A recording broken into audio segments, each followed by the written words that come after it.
அட இது உன்னோட gift. இது உன் அத்தையோட ஞாபகார்த்தமா வச்சிருந்தேன். இனிமே இது உனக்கு தான். வீட்டுல யாரும் எதுவும் சொல்ல மாட்டாங்க.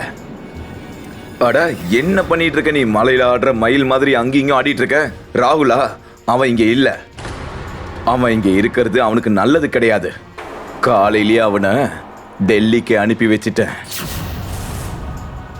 3 மாசத்துக்கு மார்பிள் டிசைனை பத்தி படிக்க போயிருக்கான். சரியா? அக்கா கவலைப்படாதீங்க, உங்களுக்கு எதுவும் ஆக நான் விட மாட்டேன். நான் ப்ராமிஸ் பண்றேன்.